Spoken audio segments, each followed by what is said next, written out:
خباثت زبان پر گالی گلوچ گناہوں کے کام میں مبتلا رہتے ہیں.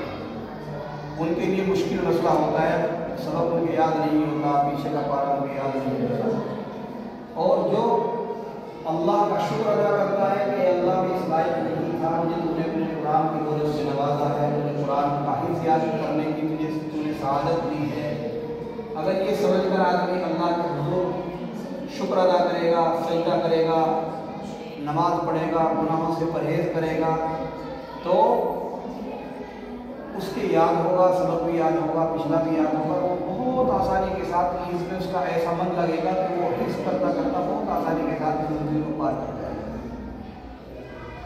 حضرت امام شافعی علیہ الرحمہ اتنے بڑے امام گزرے ہیں. حضرت امام شافعی علیہ الرحمہ نے ایک مرتبہ اپنے استاد محترم حضرت وکیع سے شکایت میں یہ بات کہی کہ حضرت میرے یاد نہیں ہوتا، میرے یاد نہیں ہوتا، مجھے کوئی فارمولہ بتا دیجیے. شکوت الی وکیع سوء حفظی، شکایت کی حضرت امام شافعی علیہ الرحمہ نے اپنے استاد محترم سے. کتنے بڑے امام تھے امام شافعی، اتنا بڑا آدمی اپنے استاد سے مشورہ لے رہا ہے اور یہ بات رکھ رہا ہے کہ اے استاد محترم میرے یاد نہیں ہوتا، جبکہ یاد ہوتا تھا لیکن پھر ان کے ذہن میں کچھ الجھن ہوگی. تو وہ فرمانے لگے بیٹے میں تجھے ایک وصیت کرتا ہوں، ایک نصیحت کرتا ہوں، اس کے اوپر عمل کر لینا. تیرے اندر کی جو بیماری ہے، تیری جو شکایت ہے وہ ختم ہو جائے گی. فَأَوْصَانِي إِلَىٰ تَرْكِ الْمَعَاصِي، میں تجھے ایک بات کہتا ہوں، اگر تو حفظ اپنا مضبوط رکھنا چاہتا ہے، قوت حافظہ اپنا مضبوط رکھنا چاہتا ہے، تو میں تجھے اس بات کی وصیت اور نصیحت کرتا ہوں کہ گناہوں کو کرنا چھوڑ دے. گناہوں کو کرنا چھوڑ دے. اگر گناہوں کو تم نے کرنا چھوڑ دیا تو قوت حافظہ تمہارے پاس میں جمع ہو جائے گا اور تمہیں یاد کرنے میں، قرآن یاد رکھنے میں اور قرآن آسانی کے ساتھ پورا کرنے میں مدد مل جائے گی. تو حضرت امام شافعی علیہ الرحمہ کی اس بات پر اور حضرت وکیع کی اس بات پر عمل کرو کہ اگر تم اللہ کی اس کتاب کے حافظ بننا چاہتے ہو، اچھے حافظ بننا چاہتے ہو اللہ کی رضا کے لیے، ایک تو نیت یہ کرو کہ ہم اللہ کی رضا کے لیے قرآن پڑھیں گے، اللہ کو خوش کرنے کے لیے قرآن کا حفظ کریں گے. یعنی اس سے دنیا کمانا مقصد ہمارا نہیں ہوگا، صرف ہم خدا کو راضی کرنے کے لیے اور اپنی آخرت کے لیے قرآن کا حفظ کریں گے. ایک تو یہ ذہن میں نیت بنا لو، اور دوسرے یہ کہ ہم اس قرآن کریم کے پڑھتے ہوئے کبھی بھی کوئی گناہ نہیں کریں گے. گناہ سے توبہ اور استغفار کر لیجیے گا. اللہ جل جلالہ کو منوال آپ کی مدد فرمائیں. آپ مختصر سی دعا فرما لیجیے، کیونکہ ہر کام بغیر دعا کے کوئی بھی کام نہیں ہوتا ہے، بے برکت ہوتا ہے. صبح سے آپ ایک وقت میں ابھی صرف یاسین شریف کا سبق سنائیں گے. ابھی میں نے 6 لائن 7 لائن کی ترتیب تمہاری بنا دی ہے، اور یہ رمضان کا مبارک مہینہ چل رہا ہے، اس میں تمہاری یاسین شریف پوری ہو جائے گی. اور پھر اس کے بعد ابھی اپنے درجے میں خالی صاحب کے پاس ہی آپ یاسین پوری کریں گے.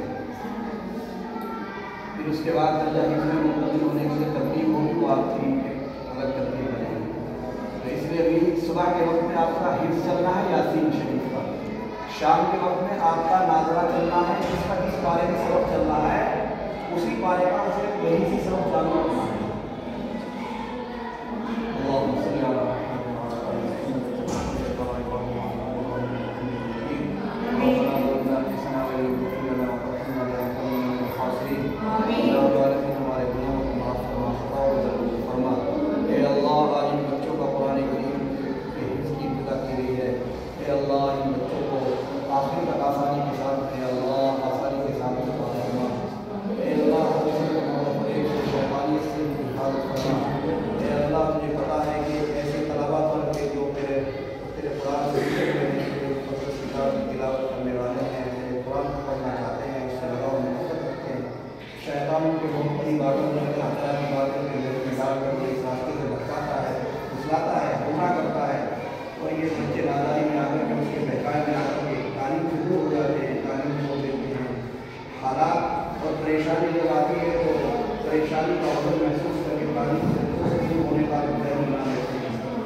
اے اللہ جو لوگوں نے اپنے بچوں کو قرآن کریم حفظ کرنے کے لیے چھوڑے ہیں اللہ ان کی برکت سے اے اللہ ان تمام لوگوں کے حالات اور پریشانیوں کو دور فرما، جو بیمار ہیں بیماری سے شفا نصیب فرما، جو پریشان حال ان کو بحال فرما، اے اللہ جو